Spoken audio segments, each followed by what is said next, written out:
Halo teman-teman, jumpa lagi dengan aku, Linda. Kita lanjut ke bab penutup ya.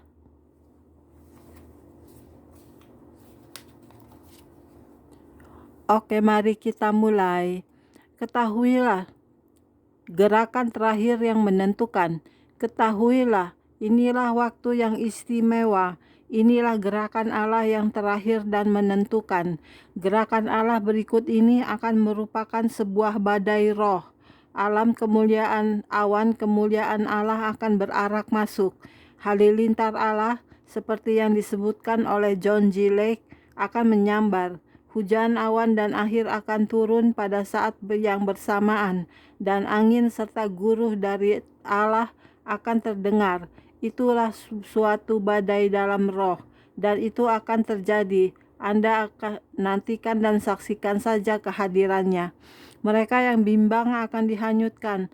Allah mau memakai orang-orang yang bersedia dan yang mau menyerah kepada kuasanya, karena Allah tak dapat menunggu lebih lama lagi untuk manusia mempersiapkan diri. Dia akan memakai siapapun yang sudah siap. Apakah Anda sudah berusia 96 tahun atau baru berumur 2 tahun? Bersedialah agar kuasa Allah dapat mengalir melalui diri Anda. Siapkan diri, karena bila tidak, Anda akan ditinggalkan. Itulah hukum Injil.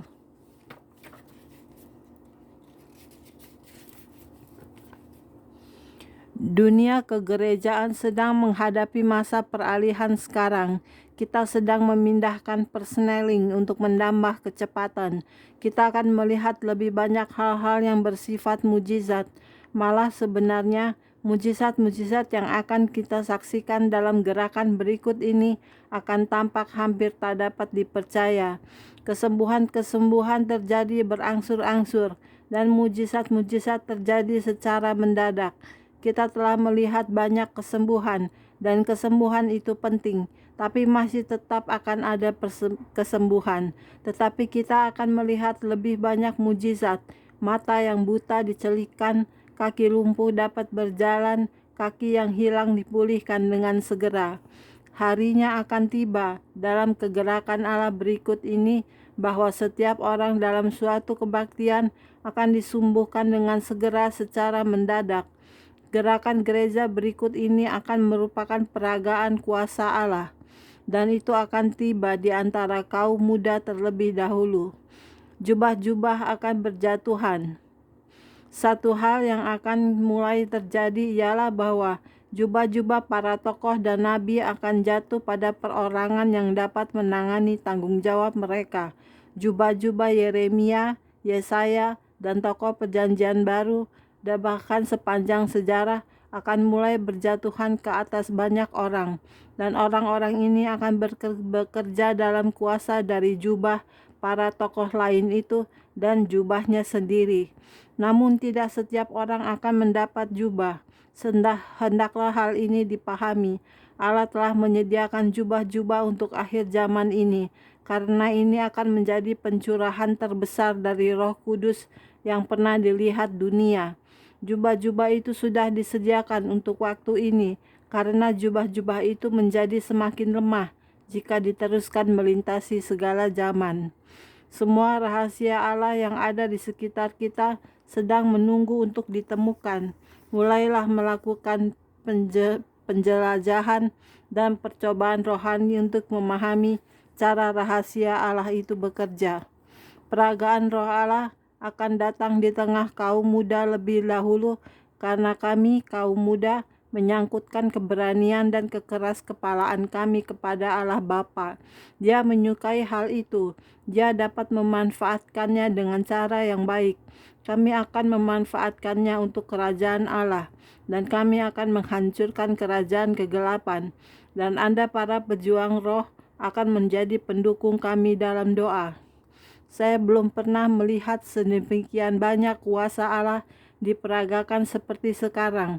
Pada musim semi 1983, saya sedang berkhotbah kepada 250 orang kaum muda pada suatu kebaktian kaum muda di Victory Christian Center di Tulsa, Oklahoma. Sementara saya mulai melayani dengan menumpangkan tangan, halilintar Allah mulai menyambar hadirin. Baik orang-orang berdosa maupun orang-orang kudus sama-sama melihat halilintar Allah keluar dari jari-jari tangan saya dan menerpa hadirin. Lalu hal yang paling ganjil terjadi. Saya lupa memberikan undangan untuk maju ke depan mimbar. Tetapi orang-orang berdosa sedemikian terkejutnya sehingga mereka mencari orang-orang yang mengenal Allah. Mereka berlarian dan menuju ke gembala kaum muda dan saya sambil bertanya, "Bagaimana caranya kami dapat menjumpai Allah? Bagaimana? Bagaimana?" Jadi Anda lihat, bila kuasa Allah diperagakan, maka Anda sesungguhnya tak usah mengundang para pendosa datang menyerahkan diri.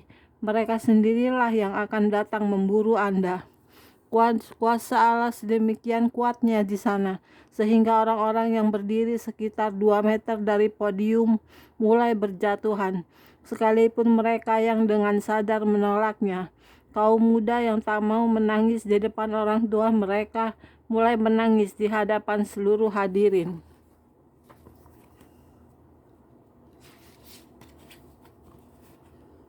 Menantikan roh. Sering kita menantikan roh Allah bekerja. Kita merasa heran mengapa dia tidak bekerja.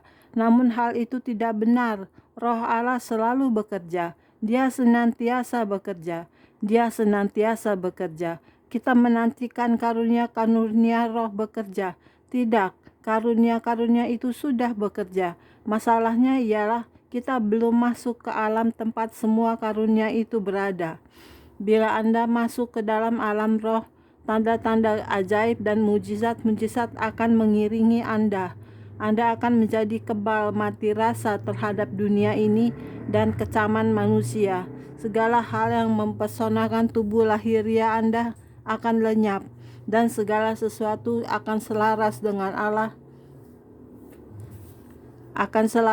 Allah Bapa.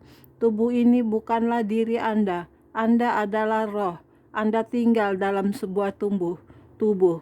Anda memiliki pikiran, dan Anda perlu mempersilakan roh Anda menguasai pikiran Anda dan tubuh Anda. Anda tak usah bergerak dengan suatu perkataan dari Tuhan atau penglihatan-penglihatan dari Allah. Sungguh baik untuk mendapatkan suatu tuntunan dari roh. Memang diperlukan, tetapi saya yakin itu merupakan bagian dari proses mengajar.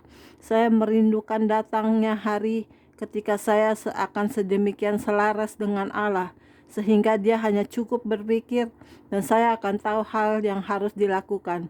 Memang demikianlah seharusnya. Para nabi bekerja seperti itu dalam Alkitab. Sering mereka tahu hal yang perlu dilakukan, lalu mereka pergi melakukannya.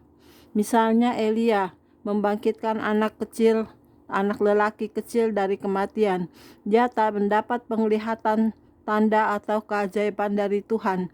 Dia hanya berkata, "Hai jiwa, kembalilah kepada tubuh ini." Lalu anak itu hidup kembali.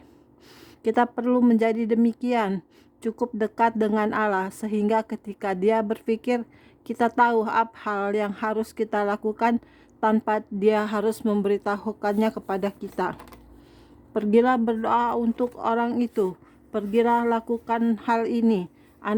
Allah melakukan segala sesuatu sekarang. Di surga tiada masa lalu atau masa depan.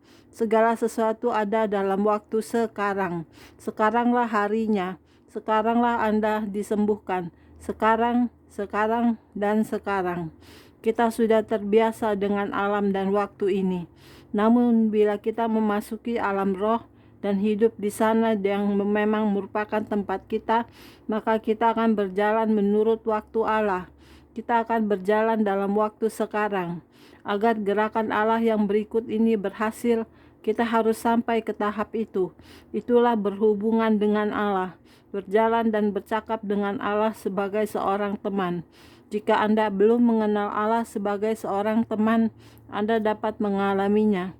Jika Anda ingin menjadikan surga sebagai rumah Anda dapat mewujudkannya. Jika Anda mau Yesus Kristus masuk ke dalam hati Anda dan menjadi Tuhan dari hidup Anda, Dia mau melakukannya. Ucapkanlah doa ini. Tuhan, kasihanilah aku seorang berdosa. Ampunilah dosa-dosaku. Masuklah ke dalam hidupku dan jadikanlah aku baru. Aku percaya bahwa Yesus Kristus mati di kayu salib untukku dan bangkit dari antara orang mati untukku. Yesus, aku mau Engkau menjadi temanku dan Tuhan dari hidupku, dan aku mau melayani Engkau seumur hidupku.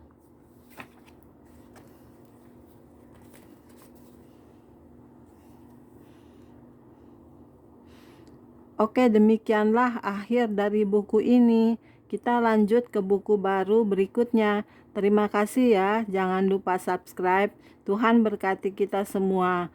Amin. Bye-bye.